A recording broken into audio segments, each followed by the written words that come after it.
Good morning mga mare! Kamusta kayo? For today's mini vlog mga mare, gagawa naman tayo ng masarap na ulam na mura nga lang yung ating magagastos. Perfect nga ito mga mare sa ating mga nanay na nagbabudget sa araw-araw.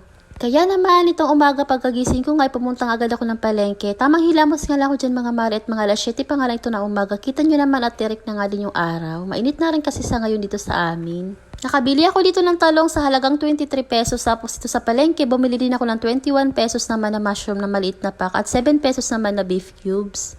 Bumili na nga din ako nitong 5 piso na harina kasi kakailanganin natin to. Bali may sukli pa ako dito na 44 pesos. Habang naglalakad nga ako nakalimutan ko nga bumili sa palengke ng breadcrumbs, kaya naman sa tindahan ay bumili pa nga ako sa halagang 15 pesos na breadcrumbs at 8 pesos naman na itlog. Bali, ang total nga na nagastos ko dito mga mare ay 79 pesos. Tapos itong mga talong, hindi ko inubos. Nagtira ako ng 3 peraso kasi masyado marami para sa amin. Pakuluan lang natin itong mga mare hanggang sa mapansin natin na malambot lang. Tapos set aside lang natin at palamigin. Binalatan ko na nga rin ito at minash ko nga lang ito gamit itong ating tinidor. Pwede rin natin gamitin ito ng food processor. Ngayon naglagay naman tayo ng 1 piraso ng itlog. Maglalagay din tayo dito ng 1 piraso naman ng sibuyas. Sunod naman tayo maglalagay dito ng 3/4 cup na harina, 3/4 cup naman ng breadcrumbs. Maglalagay din tayo dito ng paminta at saka asin, tansya-tansya lang pampalasa. Naglagay din ako ng half teaspoon naman ng asukal. Yung mga pampalasa na nilagay ko dito mga mare, stock ko na nga sa bahay, tsaka yung sibuyas at yung mantika. Ayan mga mare, pagkakulang pa nga ito sa harina, idagdagan pa natin. Nag-add pa nga ako dyan ng mga 1 kutsara. Tapos ayan, pagka okay na itong ating pati na talong, ayan, iparito na natin ito hanggang sa maging golden brown.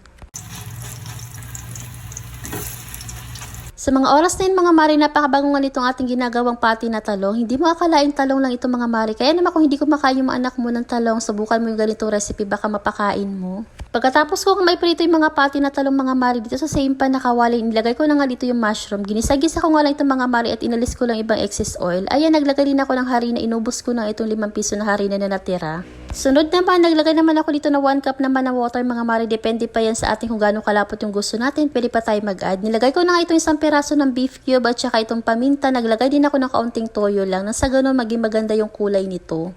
At pagka ganito na nga yung ating gravy mga mare, nakuha na natin yung tamang lapot nito. Ayan, ready na nga itong ating gravy at napakasarap na ito kahit simple lang yung mga sangkap nating inilagay. Kaya naman mga mare, kung hindi mo pa nga ito na-try sa recipe sa talong ay subukan mo na nga. Sigurado ako magugustuhan ito ng pamilya mo. Napakasarap pa nito mga mare at unang kagat hindi mo akalain talong ito. At kung nagustuhan mo nga ang video na ito mga mare, huwag kalimutang mag-like and follow and paki-share na rin. Paki-comment down below na rin mga mare kung taga saan ka nang ma-shoutout ka sa susunod natin mga video. Shoutout kay Eleanor Goco Del Mondo from Mindoro, Dayan Milan Balili from Malolos, Bulacan, Leonela Linga Manahan from Laguna, Pele Patino Pasa from Siargao del Sur. Hello po sa inyo mga mare!